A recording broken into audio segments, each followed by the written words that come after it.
probably something you're familiar with, but just kind of to showcase the different locations we went to. I'm not sure exactly, it's kind of far away, but I guess the backstory is we actually left on the graduation weekend from the high school, which I graduated and she was a junior, so she did a lot of help with that. So it was actually midnight in that day, so kind of a busy day, but we left and we had a lot of layovers. We went to Atlanta, Georgia, and we had a layover all day there, and then we went down to the capital of Peru, Lima, which is the biggest city. It's about 11 million people in the city there, so it's kind of obviously like a central hub. And the people that we went with, it was a group from our school led by a lady who was named Ruth Mendoza, and she actually is from Peru in the Lima area. So that's kind of interesting because she had family there and she knew the area quite well. So we headed there. Huh? Oh yeah, she's also a nurse that worked at a local Adventist health hospital, and so yeah, kind of had two reasons that she went back to Peru because she knew the area well, but she also was a nurse, so she was able to help a lot with the medical part of our trip. And so we went there, we had another kind of layover for about, I guess it was also kind of, 5 or 6 hours, yeah. And then from there, we finally got down to where we were serving, I guess kind of up. And that was in Pucallpa, which is in the kind of like tan area there, over by the river. And that's another city, but it's one of the smaller ones. And I'm not sure exactly the population, but it's kind of spread out, and it's not like a city like Lima is. It's kind of just more congregation, like multiple kind of little villages. So that was our kind of main site where we had our clinics. It was around those little villages, and then I guess later on we'll tell you we also went down to Cusco and saw Machu Picchu, and that's down kind of in the southern mountainous area there. So that's kind of an overview.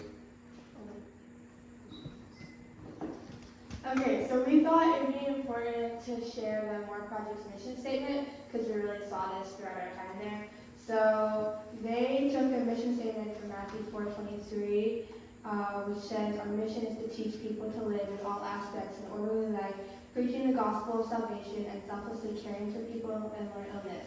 So More Projects really tries to minister through teaching, preaching, and healing. This is kind of like an overview of what we had for goals going into this trip. And so as she mentioned before, More Projects is like a subsect kind of organization of Loma Linda. So obviously it's very medically oriented. And so since most of us that went, including my sister and I, were both interested in medical professions, this was kind of a good way to get an introduction to the medical field and kind of get just some hands-on with different aspects of that, as well as since it's a Spanish-speaking country and Spanish is very prevalent in the medical field today, it was a good way to kind of use Spanish that we learned in high school and in Spanish classes and to improve it and kind of become more proficient in that area. And obviously the last kind of point there is we just wanted to kind of have fun and since it was summer vacation. So this is what our dorms look like. On the right, you can see there was this long cement building, and inside it just had a couple of bunk beds. And we were very lucky to have toilets and running water at this facility because most of the villages around do not have running water or any toilets. They had kind of outhouse type things. And then that picture is the kitchen. It was the long table, and at the end it had a stove, and that's where the family that worked at this clinic made all our meals. We got to try a lot of local Peruvian dishes. And then down there on the right is what the campus looked like from the outside, and it was a big brick wall because it was actually very dangerous, I guess, to go out in that area. They had a lot of students go out and walk into town and have their things stolen, or I think one guy was held at gunpoint and things, so it was very dangerous. So we always had keys and locks to go into our campus, and so that was just a picture outside of the brick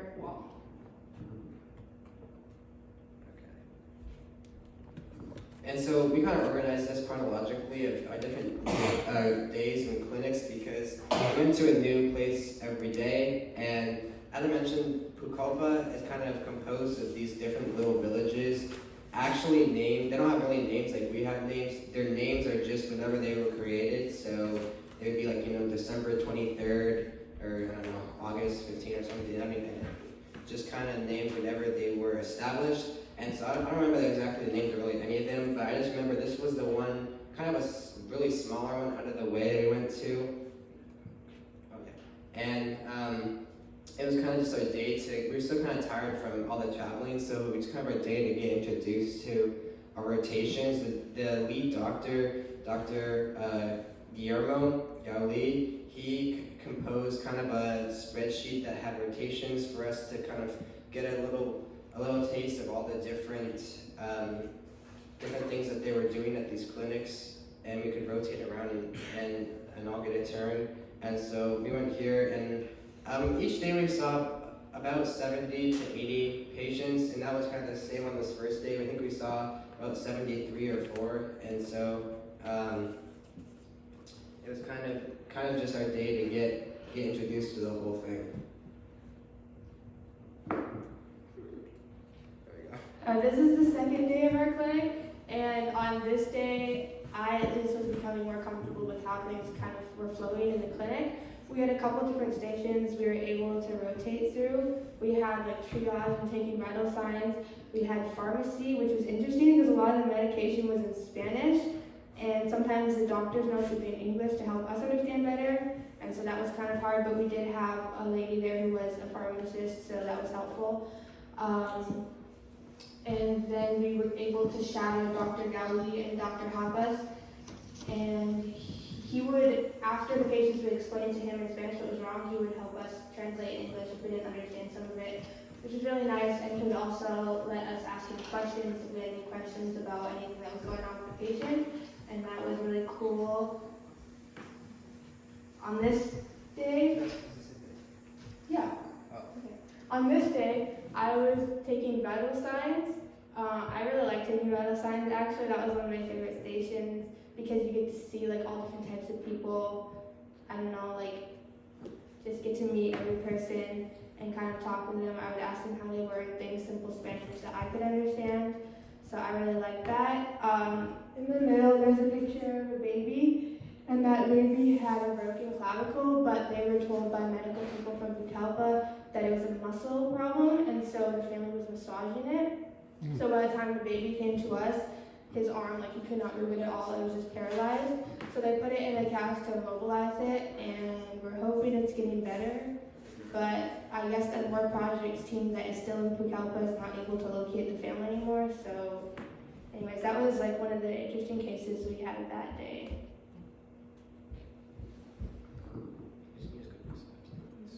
Okay. Anyway, so this was the third day, as just kind of to continue on with the trend. We went to a new place this day, and this is also quite a ways out, like 45 minutes away. Not too many miles, but just the roads take a long time to travel on, so it might have only been 10 or 15 miles, but it just took a long time. And this was my sister and I were sitting with Dr. Gauli on this day, and it was very interesting because as Morgan mentioned, he was very good at explaining kind of what's going on and able to help us both get better kind of understanding the Spanish, as well as giving us kind of, showing his process of, since he's a doctor, kind of showing how he would diagnose and treat all the different illnesses or problems. And so, we had all the different stations. There's a picture there of ultrasound, which was by the family that actually lived on the campus and kind of maintained it. The guy's name was Henry, and he did ultrasound for us all the different days.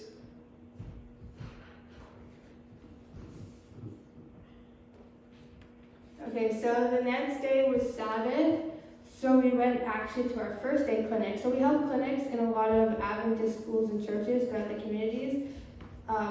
They were quite run-down houses by our standards, but this is how people lived over there with tin and wood. No running water, no toilets or anything. They just have like mats on the floor and they mostly cook over open fires. So these churches were considered actually luxury houses for these villages. And this is where we went to church in our day one village, and we sang a song and we heard the service in Spanish and tried to understand. And then we went to the GYC in Peru. Yeah, with the coconuts. Anyway, we got fresh coconuts. They cut them for us there, and we got to drink them. So this is some pictures from the GYC. And GYC and more projects, they were partnered at first, but the medical needs became too great, so they decided to split off and have two separate campuses. And the GYC has a lot of different things they do for the community as well. They do children and youth ministry, as well as help educating the children. And then they have English classes for the adults and children. They hold churches and vespers there. They have a soup kitchen. They go to different villages and have Bible studies, as well as have Bible studies on campus. They also do baptisms, and they do a lot of community outreach and go to communities like we do, but instead of medical, they help with the physical needs of maybe building houses or making clean water available to these communities. Yeah, there was a lot of sick people that would come there. There was this shelter there that was like specifically for people with tuberculosis, which I thought was really interesting. Like people from the river, which is a branch of the Amazon River that was nearby, they were homeless and in need of help, and they would come to the GYC looking for help, and then the GYC was able to take them to a morgue to get the proper medical help. Oh no. Wait, there you go. So I guess there's not too much to add. We just went to a different location on this day of our clinic, and I think there was another. So I mentioned that Ruth Mendoza was the nurse and kind of the leader of our group, and but then her colleague, his name was Stephen Barker. He and his girlfriend came down as well to help, and he was kind of the he kind of oversaw the injection station where we were giving injections as well as urinalysis and what was the other one? Oh yeah, doing blood sugars and different things. So I think this I was doing vital signs, but what were we doing? But Morgan, she was doing injections, so that was pretty interesting. That was a really cool thing we got to do is we got to give injections. So it's kind of for some people it's kind of frightening at first maybe, but I enjoyed it, and I think it was a good experience. I want to get together with you. Oh yeah. So in the middle, right there, is a elderly lady that came to us, and she had a lot of problems.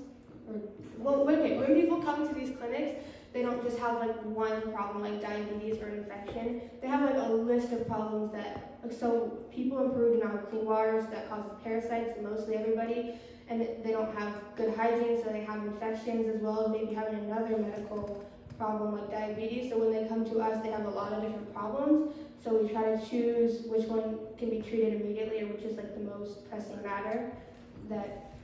And so this lady had a list of medical problems, but when she came to us, she was in dire need of medical help, and she only had 48 hours left to live.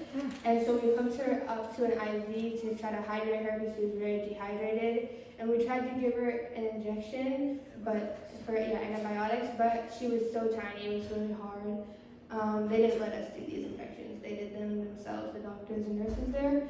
And then we were able to take her to a hospital to get the proper medical help, which I thought was really cool because the day before when I was shadowing Dr. Galley, there was a lady who had gallbladder stones, and I was like, oh, well, after you diagnose her, is she going to be able to get medical help? And he's like, no, all these village people, they're too poor to get the proper medical help. So I'm telling them what's wrong, but they're just going to have these problems until they die. And I was like, oh my, that's very sad. So I thought it was really cool that we actually got to see this lady through.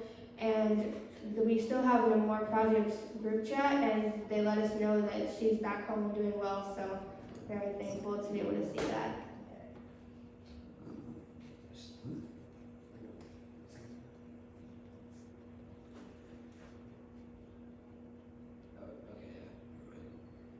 So this was a day that we went out, and this was kind of a slow day at first because I guess not many people in this area maybe knew about what was going on, and so I actually went out with two of the team members from our projects, and we went door to door all around the village telling people about this clinic, and so by like midday, things really picked up, and we still met our not really met our goal, but we kind of met the other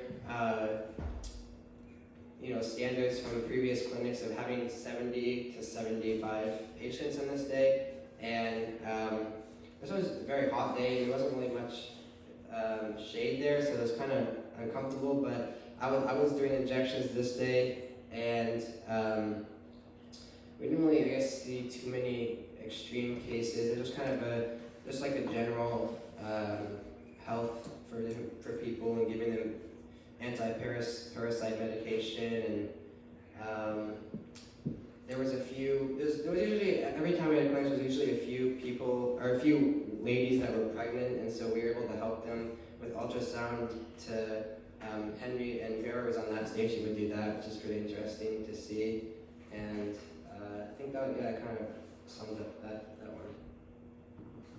So this day, there was a doctor had left and one of the nurses, they had gone home. So we were a little understaffed, and then we learned the next day everyone would be going home except for us and Mrs. Mendoza and Dr. Gowley. And so this was kind of our day to learn everything we could and make sure we knew exactly what we were doing, because we were pretty much going to be running clinic the next day. This day also I found was very, very hot and very long. For some reason I just remember seeing like it was going on forever. This day I was on vital signs again, and on this day I met a girl who had epilepsy here, and it was very hard to take her vital signs because she was moving around and she was crying a lot. And then Jack also did an injection on a baby this day. So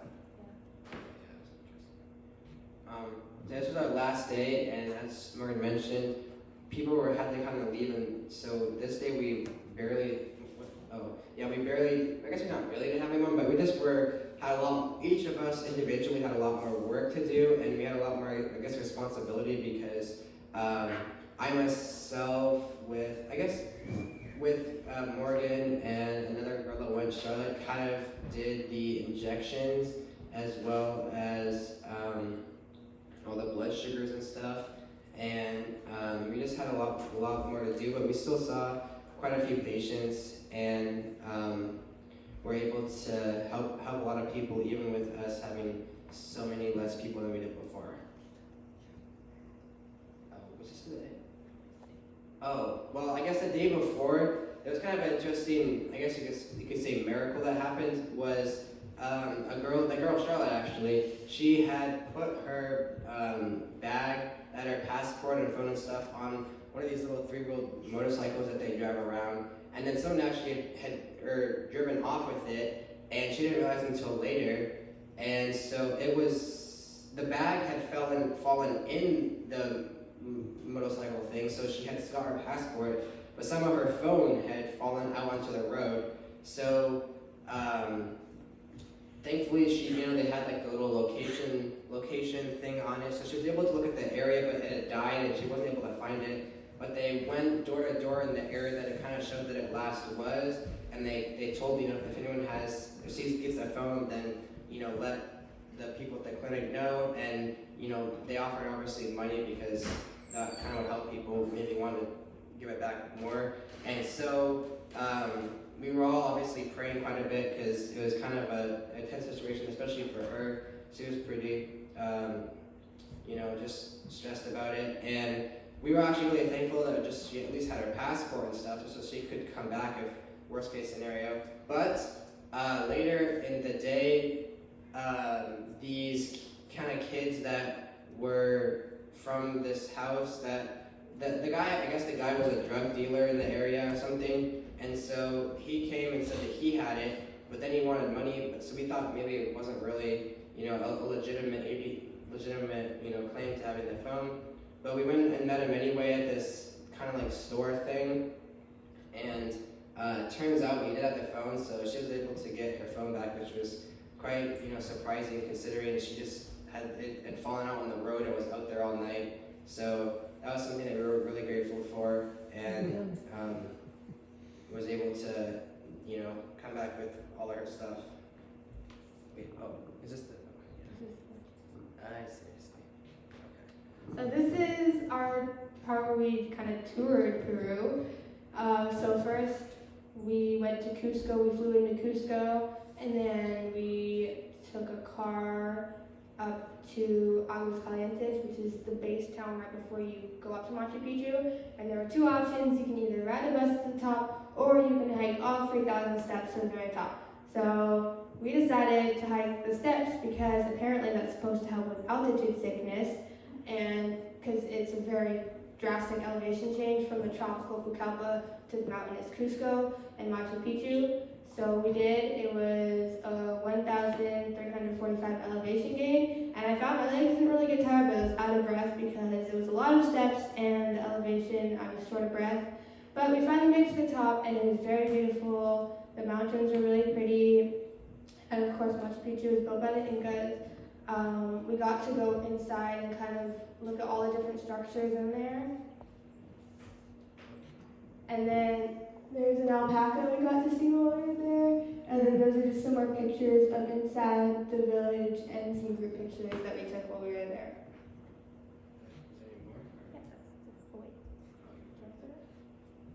Just tell about the things. Before this, we went down to the river and took a boat up to, they had like this, they called it like the jungle, but it was kind of like a little, their version of like a little zoo that had just kind of some animals from around the area.